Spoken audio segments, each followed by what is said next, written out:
For years, she quietly fed a homeless man, never seeking praise, never expecting anything in return. On her wedding day, while guests waited for vows and flowers, 17 Marines walked in.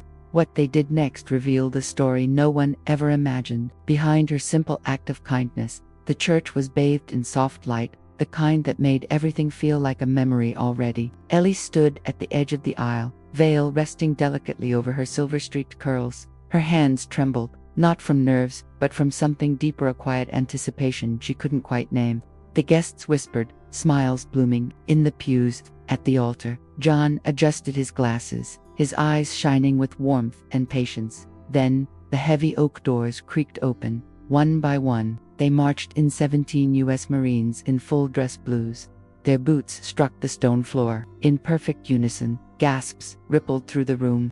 Ellie turned, her breath catching. She had never seen these men before. Not like this. Not all at once. They didn't speak. They didn't smile. The man leading them held a folded letter in one gloved hand, and a small, weathered photograph in the other. He stopped, just a few steps from Ellie, and then, in a voice clear and solemn, he asked, "Are you Eleanor Grace Whitmore?" Everything else faded. The music, the flowers, even the groom at the altar. In that moment, a quiet act of compassion from years ago came, rushing back, and with it, the truth that no one in that church was prepared to hear. It started with a red light. Ellie was driving home from her shift at the library. One rainy Tuesday, when she saw him, standing near the crosswalk by Maple and Fifth, soaked to the bone, holding a cardboard sign that read simply, "Just hungry." He wasn't shouting or shaking a cup. He just stood there, shoulders hunched, eyes cast down, like he didn't want to be seen but had no other choice. She watched him through the windshield. Something about his posture, judged, yet tired, reminded her of her late father, who'd come back from Vietnam, a quieter man. Without much thought, Ellie reached into her passenger seat, grabbed the turkey sandwich she hadn't eaten during lunch, and rolled down her window. "Hey," she called gently. He looked up slowly. His face was rough and windburned, with a beard too long to be intentional. But his eyes, they were clear, alert, maybe even proud. "Here," she said, holding out the sandwich. "It's got mustard. Hope that's okay." He stepped closer but didn't touch the food right away. Instead, he looked at her, as if trying to gauge whether this kindness was genuine or laced with pity. When he finally took the sandwich, he didn't say thank you. He just nodded once and stepped back into the rain. The light turned green. Ellie drove on. She didn't tell anyone about it. Not because it was a secret, but because it felt private, like something sacred had passed between them in those few seconds at the crosswalk. She didn't expect to see him again. But she did. The next week, same spot, different weather. This time, she brought a bag with an apple, a granola bar, and another sandwich, no mustard. Again, the same nod. No words. Over time, it became a quiet ritual. She never asked for his name. He never gave it. But something unsaid formed between them, as reliable as the changing traffic light. Sometimes he was there. Sometimes he wasn't. But Ellie always brought something, just in case. It wasn't charity. It was connection. And yet, even after months of these encounters, the man never once spoke to her. Not a single word. Until the day someone else tried to take the sandwich from her hand, and he intervened. It was Ellie's day off, when she saw him sitting, not standing, on an old green bench across from Dawson's Hardware. It was mid-October, crisp and windy, and the usual spot by the crosswalk was empty. For a moment, she thought he might have moved on, but there he was, hunched and still, like a statue weathered by time. She crossed the street with her usual paper bag this time, a ham sandwich, a thermos of lukewarm coffee, and 2 oatmeal cookies wrapped in wax paper. As she approached, the man didn't move. His eyes followed her, but he remained silent. "Figured you might be cold," she said, offering the thermos first. He took it this time without hesitation, unscrewed the cap, and took a long, slow sip. Then he nodded again. That quiet nod had become their form of thank you. Ellie sat down next to him for the first time. It surprised even her. She never lingered before, never crossed that line. But something in her needed to know why he sat here today, why the crosswalk corner had been abandoned. The bench creaked beneath her, and for a while, neither of them said a word. People passed. A dog barked nearby. Somewhere in the distance, wind chimes clinked against an autumn breeze. Ellie dared A glance at him. His face was gaunt, but not weak. His eyes gray-blue, sharp, looked toward nothing, or perhaps too many things at once. She noticed the patchy old coat he wore, and how his boots looked like they belonged to a different era, well-worn, military style, laced to the top. "Do you always sit here now?" she asked. No answer. Just a slow sip of coffee. She smiled softly, mostly to herself. "I'm Ellie, by the way. Not that it matters. Still nothing." But he reached into his coat pocket and pulled out a crumpled paper napkin. On it, in faint pencil strokes, was a single word: Ray. It wasn't much, but it was everything. They sat like that for another 10 minutes. He never said a word. She didn't press. When she stood to leave, he looked up and met her eyes for the first time with something that almost resembled trust. As she walked away, Ellie realized she had no idea how deeply this silent man would change her life. She also didn't know that he never sat on that bench unless he needed to remember someone he'd lost. Ellie never meant to start writing the letters. It just happened. One gray Sunday, she sat at her kitchen table, coffee cooling beside her, and started jotting thoughts onto a lined notepad. They weren't meant for anyone at first, just scribbles, reflections, little things she wished she could say out loud. But as she wrote, her words began to form a shape, and the shape began to resemble a conversation with Ray. "Hi," the first letter began. "I don't know why I care so much. I guess because you remind me of someone, or maybe because I see you disappearing, slowly, and nobody else seems to notice." She folded the letter and slipped it into an envelope. No name, no address, just to you. She placed it in a box beneath her bed and forgot about it until the next time she saw him. Then she wrote another, and another. Each letter was more revealing than the last. She wrote about her parents, how her father used to sit in silence for hours after returning from the war, how her mother filled the gaps with nervous energy and too much coffee. She wrote about the loneliness that creeps in during the quiet hours, even when you're surrounded by people. She wrote about the joy she felt when Ray showed up on that green bench, how she waited for his presence like a child waits for the mailman at Christmas time. She never gave him a single one. Not because she didn't want to, but because something inside her told her it would change things, and she liked what they had, however fragile, however undefined. Then one day, he wasn't there, not on the bench, not at the crosswalk, not behind the grocery store, where she sometimes left a sandwich. If he was missing, she waited 2 days, then 3. Her routine cracked. The 4th day, she walked up and down Maple Street, scanning alleys and doorways, asking vendors if they'd seen a man in a weathered coat and combat boots. Most shook their heads. One man, a florist named Ben, said, "That quiet guy, nah, haven't seen him in a week. Hope he didn't catch something." That rain was brutal. Ellie went home and opened the box beneath her bed.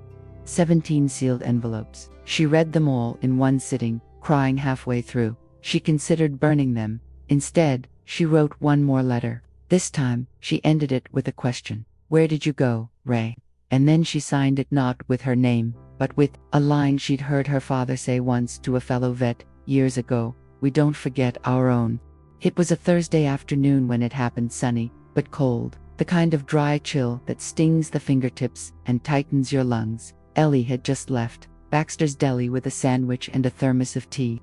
She was headed to the green bench, hopeful. Ray had been gone for days, but something told her he might show up. Maybe it was a feeling, maybe it was just hope. Stubborn and persistent. She didn't see the young man until he was right in front of her. "Gimme the bag," he barked, his hoodie pulled tight, one hand half tucked into his coat like he might be hiding something. He couldn't have been more than 19. His face was thin, twitchy with desperation. Ellie froze. She looked at the bag, then back at him. "It's not money," she said. "It's just food. I bring it to someone. I don't care," he snapped. "I'm hungry too." She tightened her grip on the paper bag, heart thudding. She'd never been mugged before. Never even imagined it would happen in broad daylight. Across from the bakery where she bought her wedding cake just weeks earlier, the boy stepped forward, and then, without warning, a sharp voice cut through the air. "Back off, Ray." He moved like a shadow peeled off the brick wall behind them. His voice wasn't loud, but it carried a weight Ellie hadn't heard before, an edge that didn't allow for argument. He walked straight toward them, posture straight, eyes locked on the boy with a presence that demanded space. The teen hesitated, glanced between them, then ran. Ray didn't chase him. He just stood there, hands clenched at his sides, breath measured but heavy. Ellie stared, stunned. Where have you been?" He didn't answer, just looked at her, then at the crumpled sandwich bag she still held, now slightly torn. For the first time since they met, he spoke. "You okay?" His voice was deeper than she expected, calm, gravelly, measured, like every word was picked from a limited reserve. She nodded. Yeah." He stepped closer, took the sandwich gently from her, and sat on the bench. She followed, too overwhelmed to speak. A few silent minutes passed before he said, barely audible, "Didn't mean to disappear. You scared me," she said, voice catching. Ray looked down at his hands. "Got sick, thought it was nothing. Ended up at the VA clinic. Didn't have your name. Couldn't call. VA clinic." The words echoed in Ellie's mind like a dropped pin in an empty room. "You're a vet?" she asked, quietly. He didn't nod, he didn't deny it. Instead, he pulled up the sleeve of his coat, just enough to reveal the faded ink of a tattoo on eagle, globe, and anchor. The Marine Corps emblem. The first time Ellie heard about the fire, it was through a headline on her phone while waiting in line at the post office. "Blaze destroys West Ridge shelter. All residents displaced." Her stomach dropped. West Ridge was where Ray sometimes slept. He never said it out loud, but she had pieced it together. There were nights he'd disappear, only to show up later looking cleaner, with a folded blanket tucked under his arm. Once, he'd even brought her a paperback someone had left behind at the shelter's tiny library. Ellie left the post office and drove straight there. The scene was grim. Blackened brick, smoke stains clawing up the side of the building, yellow tape. A few men and women milled about the street with garbage bags and old shopping carts, eyes hollow, voices hushed. She asked a volunteer if Ray had been among the residents. Tall guy, beard, always quiet. The woman said, "We think he was here that night, but no one's seen him since." Ellie's chest tightened. She left a note on the makeshift bulletin board taped to a power pole nearby. "Ray, I'm looking for you. Please be safe." Days passed, then a week. The bench stayed empty. For the first time in months, Ellie started skipping her sandwich drop-offs. She couldn't bring herself to face the silence. At night, she'd sit at her kitchen table, flipping through the stack of unsent letters, rereading her words like scripture. What had started as small acts of kindness had become a lifeline for both of them. Then, late one evening, just as she turned off the porch light, she heard a sound, not loud, just the soft scrape of a boot on gravel. She opened the door and found a cardboard box on her welcome mat. Inside, her old thermos, the one she'd given Ray weeks ago, washed and clean. On top of it, a crumpled napkin with 3 words scrawled in pencil. "Still here, always." She sat down right there on the step, the cool night air brushing against her face, and wept not from sadness, but from a strange mix of grief and relief. He was alive. Somewhere out there, he was holding on. And for the first time, she realized something she hadn't let herself admit until now. Ray mattered to her, deeply. It was early December when Ellie spotted it. She was walking home from the community center after dropping off holiday donations, scarves, gloves, a few gently used coats when she cut through the alley behind Lark Street. The shortcut smelled like old oil and stale bread from the diner nearby, but she knew it well. That's when she saw the backpack. It was slumped beside a dumpster, partially hidden under a sheet of cardboard. Something about it stopped her. Wasn't just the faded olive canvas or the duct tape patch on one side. It was the way it sat, carefully placed, not discarded, like someone intended to come back. She crouched down and turned it over. There, stitched along the seam, were 2 stripes, black and red. She'd seen those stripes before. On Ray's left shoulder strap. Carefully, she unzipped the top.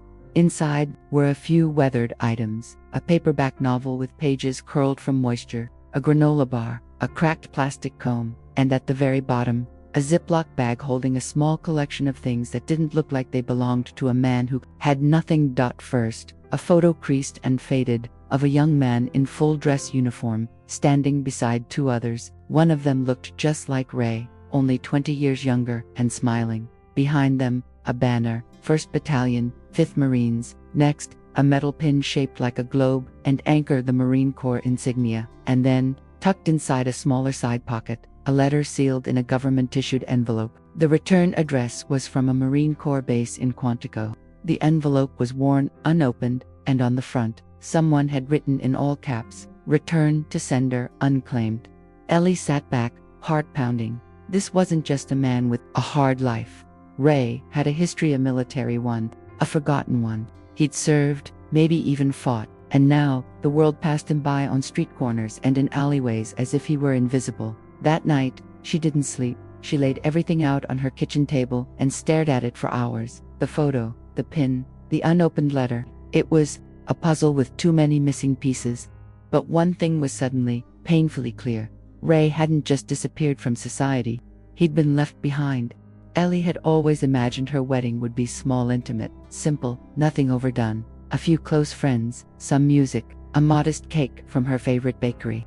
At 56, she wasn't chasing fairy tales. What she had with John was steady and kind, the kind of love that felt like warm tea on a cold morning, predictable, comforting, and yet, in the final weeks leading up to the ceremony, Ellie couldn't ignore the ache in her chest every time she passed the green bench and saw it. Empty. She still hadn't seen Ray. She left notes around town, quiet inquiries at the shelter, at the VA clinic. She even drove out to the next city, where a church sometimes hosted free Sunday meals for veterans. Nothing. It was like he'd been swallowed up again, but she couldn't forget the backpack, the photograph, the unopened letter. One night, while John was out visiting his daughter, Ellie sat at her kitchen table with the government envelope in her hands. It was still sealed, still marked unclaimed. Her fingers hovered over the flap. She didn't open it. Instead, she placed it carefully inside a clean envelope of her own. Then she wrote a short note to the United States Marine Corps. This man served you. I think you forgot him. His name is Ray. Please, don't forget again. She mailed it the next morning, without telling anyone. The wedding day came fast after that. Ellie found herself surrounded by white roses and lavender satin, the scent of pine and polished wood filling the church as she stepped into her gown. John looked at her like she was a miracle he didn't quite deserve. But even as she held her bouquet, even as the guests arrived and the string quartet began to tune their instruments, her eyes kept drifting toward the church doors, and that's when the air shifted. 17 men in full Marine Corps dress uniform entered the sanctuary. They didn't smile. They didn't speak. The guests turned, confused. John furrowed his brow, and Ellie's breath caught in her throat, because the man in front, holding a folded letter and a photograph, looked straight at her and said, "Eleanor Grace Whitmore." The church fell into a stunned hush. The organist's fingers hovered above the keys, frozen. Guests leaned sideways in their pews. John took a tentative step forward, but didn't speak. Ellie stood motionless at the entrance to the aisle, her bouquet drooping slightly in her hand. 17 Marines, their uniforms, were pressed to perfection, shoes polished like mirrors. They marched with quiet discipline, their steps measured, echoing off the marble floors. Not a single one looked left or right. They moved as one body, silent, solemn, steady. The man leading them stopped just a few feet from Ellie. He was older, in his 60s maybe, but carried himself like someone who hadn't forgotten the weight of command. In his left hand, he held a folded letter. In his right, a photograph Ellie immediately recognized. It was the same photo from Ray's backpack, the one with 3 Marines standing shoulder to shoulder under a banner that read, 1st Battalion, 5th Marines. And yes, Ray was in the center, younger, smiling, alive in a way she'd never seen him before. "I'm Major Thomas Cole, retired," the man said, his voice calm but charged. "I served with this man. We called him Sergeant Raymond Marks." Ellie's eyes widened. She hadn't even known his last name. "He spoke of you," Major Cole continued, in his final letter. The letter, the one Ellie had mailed. Her chest tightened. "Ray passed away 3 weeks ago," he said. "Exposure and complications from pneumonia. He refused treatment until the end." His voice cracked, just slightly. "He died at the VA hospital in Austin. But before he did, he made sure this got to us." He held up the envelope. "He wanted us to honor the only person who never forgot him." The Marines stepped aside, forming a corridor down the church aisle. At the end of the line, one of them held a small wooden box, simple, hand-carved, polished. Inside it was Ray's folded flag, his dog tags, and his pin, the eagle, globe, and anchor. "He called you his only family," Major Cole added. Ellie couldn't move. Tears slid down her cheeks as she stared at the box, the photograph, the men standing in perfect formation for someone the world had passed by. The silence of the Marines was louder than any speech could have been. and in that silence, she understood something deeper than grief. Ray hadn't vanished. He'd been watching, remembering, choosing the one person who had seen him not as a ghost but as a man. After the ceremony, there were no rice tosses or first dances. The reception was postponed. The guests lingered in quiet conversation, moved by something they didn't fully understand but could feel in their bones. John stood beside Ellie, supportive but silent, his hand gently resting on hers. Ellie didn't cry in the traditional way. Her tears came like a slow tide, steady, purposeful, not of sorrow alone, but something deeper, something like reverence. Later, that week, she sat again at the green bench. This time, she wasn't holding a sandwich. She held the wooden box with Ray's dog tags resting gently inside.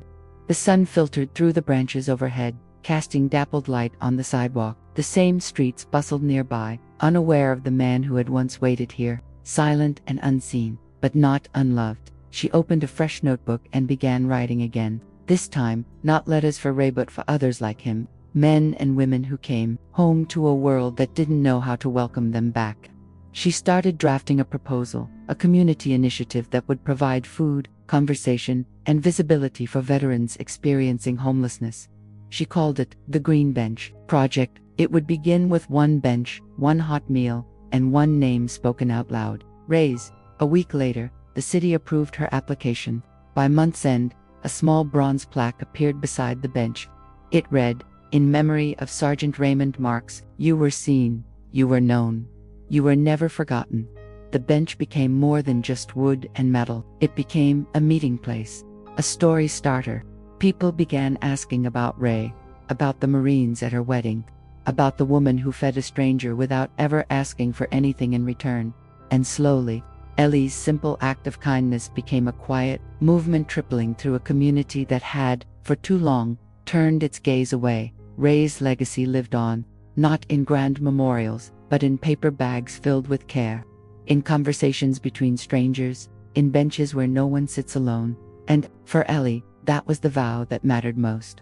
Thank you so much for listening to this story. If it touched your heart even a little, don't forget to hit that subscribe button and leave us a comment below. Where are you watching from? And what moment in this story stayed with you the most? We love hearing from your thoughts, your stories, your voice matter here.